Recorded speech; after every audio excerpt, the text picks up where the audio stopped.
നല്ല ഒരു എംപ്ലോയിയുടെ ലക്ഷണം എന്താണ്? നല്ല ഒരു എംപ്ലോയിയുടെ സ്ട്രെങ്ത് എന്തായിരിക്കണം?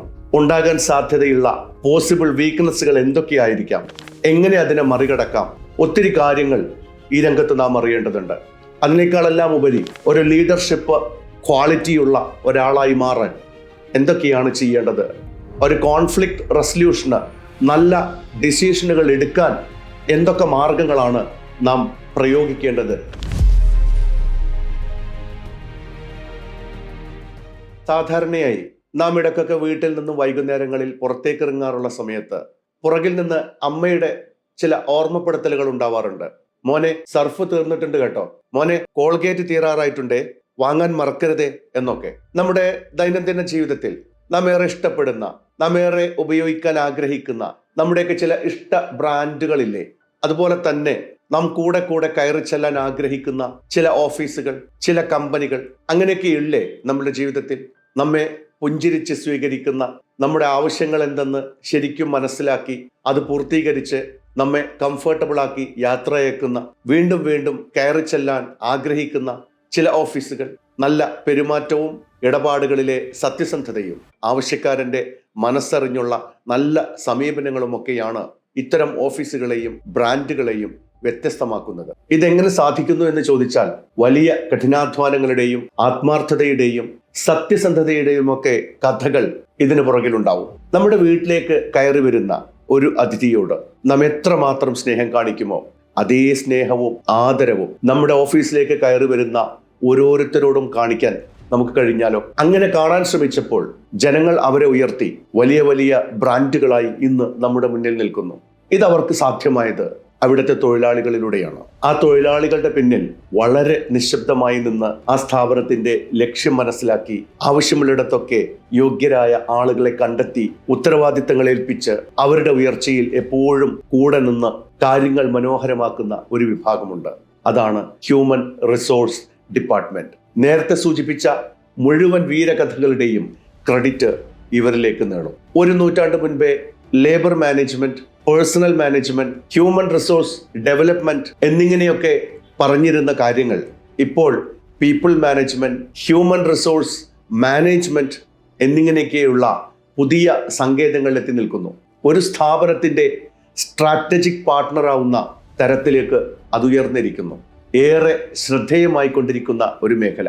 കാലഘട്ടത്തിന്റെ മാറ്റങ്ങൾക്ക് അനുസൃതമാകുന്ന രീതിയിൽ സ്വയം മാറ്റങ്ങൾ വരുത്തിക്കൊണ്ട് അതിവേഗം മുന്നേറുന്ന ഒരു വിഭാഗം. ഈ രംഗത്തെ ഏറ്റവും മികച്ച 2 കോഴ്സുകൾ IMS-ലുണ്ട്.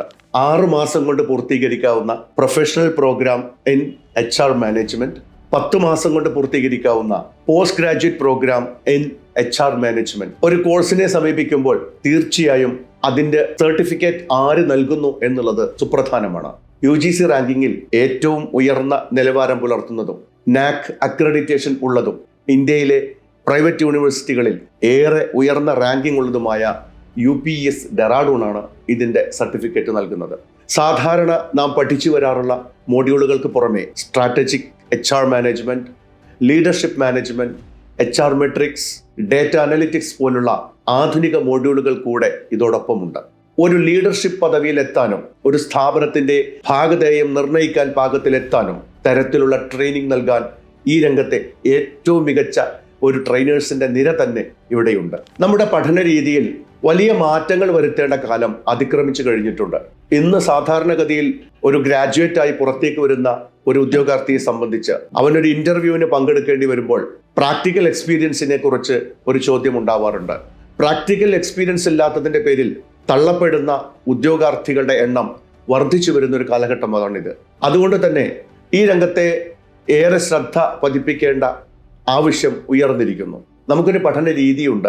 കുറച്ച് ടെക്സ്റ്റ് ബുക്ക് ഉണ്ടാവും, കുറേ അധികം നോട്ടുകൾ ക്ലാസ്സിൽ നിന്ന് എഴുതിയെടുക്കും. എക്സാം വരുന്ന സമയത്ത് കഴിഞ്ഞു പോയ പല പരീക്ഷകളുടെയും ക്വസ്റ്റ്യൻ പേപ്പറുകൾ പരതിയെടുത്ത് പഠിച്ച് പ്രാക്ടീസ് ചെയ്ത് എക്സാമിന് അറ്റൻഡ് ചെയ്യുന്നൊരു രീതി. എന്നാൽ അതുകൊണ്ട് മാത്രം ഇന്ന് നമുക്ക് നല്ല ഒരു കരിയർ കെട്ടിപ്പടുക്കാൻ ആവില്ല. അതുകൊണ്ട് തന്നെ ഈ രംഗത്തെ ആനുകാലിക മാറ്റങ്ങളെക്കുറിച്ച് നന്നായി മനസ്സിലാക്കിക്കൊണ്ട് വേണം മുന്നോട്ട് പോകാൻ. കാലഘട്ടങ്ങൾക്ക് അനുസൃതമായ മാറ്റങ്ങൾ ഇൻഡസ്ട്രിയിൽ സംഭവിക്കുന്നുണ്ട്, അത് ഓഫീസ് രംഗത്തും സംഭവിക്കുന്നുണ്ട്. ഓഫീസ് ഓട്ടോമേഷൻ ഈ രംഗത്ത് വലിയ മാറ്റങ്ങൾ ഉണ്ടാക്കിക്കൊണ്ടിരിക്കുന്നു. ഒരു സ്ഥാപനത്തിൻ്റെ കൾച്ചർ രൂപപ്പെടുത്തുന്നതിൽ, ചേഞ്ചിനെ അഡാപ്റ്റ് ചെയ്യുന്ന രീതി, ആളുകളെ എംപവർ ചെയ്തുകൊണ്ട് ഉയർന്ന തസ്തികകളിലേക്ക് മോട്ടിവേറ്റ് ചെയ്ത്, ഇൻസ്പയർ ചെയ്ത് ഉയർത്തിക്കൊണ്ടുവരുന്നതിൽ, അങ്ങനെ കുറേയേറെ കാര്യങ്ങളിലേക്ക് ഇന്ന് ആധുനിക കമ്പനികൾ ശ്രദ്ധ കേന്ദ്രീകരിച്ചു കൊണ്ടിരിക്കുന്നു. നേരത്തെ പറഞ്ഞ പോലെ തന്നെ തങ്ങളുടെ പടി കടന്നു വരുന്ന ഓരോ കസ്റ്റമറെയും സംതൃപ്തരാക്കി തിരിച്ചു പറഞ്ഞയക്കണമെങ്കിൽ അതിൻ്റെ പിന്നണിയിൽ ഒട്ടേറെ കാര്യങ്ങൾ നാം ചെയ്യേണ്ടതുണ്ട്. ഒരു ഉദ്യോഗാർത്ഥിയെ നല്ല രീതിയിൽ കണ്ടെത്തി അവനാവശ്യമായ ട്രെയിനിങ്ങുകൾ കൂടെ നൽകി വളർത്തിയെടുത്ത് നന്നായി മോട്ടിവേറ്റ് ചെയ്ത്, നന്നായി ഇൻസ്പയർ ചെയ്ത് കമ്പനിയുടെ ലക്ഷ്യത്തിലേക്ക് എത്തിക്കണമെങ്കിൽ, ഒരു നല്ല ഒരു ഓർഗനൈസേഷൻ കൾച്ചർ ഉണ്ടാക്കണമെങ്കിൽ, കമ്പനി നേരിടാൻ സാധ്യതയുള്ള പ്രതിബന്ധങ്ങളെയും പ്രയാസങ്ങളെയും വളരെ സമർത്ഥമായി നിന്നുകൊണ്ട് കാര്യങ്ങൾക്കനുസൃതമായ രീതിയിൽ, മാറ്റങ്ങൾക്ക് അനുയോജ്യമായ വിധത്തിൽ അതിനെ പരുവപ്പെടുത്തിയെടുത്ത് എംപവർ ചെയ്ത് മുന്നോട്ട് പോകേണ്ടിയിരിക്കുന്നു. നല്ല ഒരു എംപ്ലോയിയുടെ ലക്ഷണം എന്താണ്? നല്ല ഒരു എംപ്ലോയിയുടെ സ്ട്രെങ്ത് എന്തായിരിക്കണം? ഉണ്ടാകാൻ സാധ്യതയുള്ള പോസിബിൾ വീക്ക്നെസ്സുകൾ എന്തൊക്കെയായിരിക്കാം? എങ്ങനെ അതിനെ മറികടക്കാം? ഒത്തിരി കാര്യങ്ങൾ ഈ രംഗത്ത് നാം അറിയേണ്ടതുണ്ട്. അതിനേക്കാളെല്ലാം ഉപരി ഒരു ലീഡർഷിപ്പ് ക്വാളിറ്റിയുള്ള ഒരാളായി മാറാൻ എന്തൊക്കെയാണ് ചെയ്യേണ്ടത്? ഒരു കോൺഫ്ലിക്റ്റ് റെസല്യൂഷന്, നല്ല ഡിസിഷനുകൾ എടുക്കാൻ എന്തൊക്കെ മാർഗങ്ങളാണ് നാം പ്രയോഗിക്കേണ്ടത്? കുറേയേറെ കാര്യങ്ങളിലൂടെ നാം മുന്നോട്ട് പോകേണ്ടതുണ്ട്. നിരന്തരമായ ഡിബേറ്റുകൾ, പ്രസൻറ്റേഷനുകൾ, മറ്റു പരിശീലന കളരികൾ എന്നിവയിലൂടെ കൃത്യമായി പഠിക്കുന്ന കാര്യങ്ങൾ പ്രാക്ടീസ് ചെയ്ത് പ്രയോഗവൽക്കരിച്ച് മുന്നോട്ട് പോകാനും, നമ്മുടെ പല വ്യക്തിപരമായ പല വീക്ക്നെസ്സുകളെയും തിരുത്തി ഏറ്റവും നല്ല ഒരു എംപ്ലോയി ആയി മാറാനും ഒക്കെയുള്ള അവസരങ്ങൾ IMS തയ്യാറാക്കി വെച്ചിട്ടുണ്ട്. കേവലം മാനേജ്മെൻറ്റ് സബ്ജക്റ്റുകൾ കൊണ്ട് മാത്രം നമുക്ക് മതിയാവില്ല. അതോടൊപ്പം നന്നായി സംസാരിക്കാനും, നന്നായി ഇടപെടാനും, കാര്യങ്ങൾ കൃത്യമായി മനസ്സിലാക്കി ആർജവത്തോടു കൂടി ഇടപെടാനുമൊക്കെയുള്ള കഴിവുകൾ നമുക്ക് ഉണ്ടാകേണ്ടതുണ്ട്. അതിനാവശ്യമായ ലൈഫ് ട്രാൻസ്ഫോർമേഷൻ സ്കിൽസ് കൂടെ ഉൾപ്പെടുത്തിയുള്ള ട്രെയിനിങ്ങുകൾ കൂടെ ഈ രംഗത്ത് ഇതോടൊപ്പം ഈ കോഴ്സിൻ്റെ കൂടെ ഉണ്ട് എന്നുള്ളത് ഏറെ ശ്രദ്ധേയമായ ഒരു വസ്തുതയാണ്.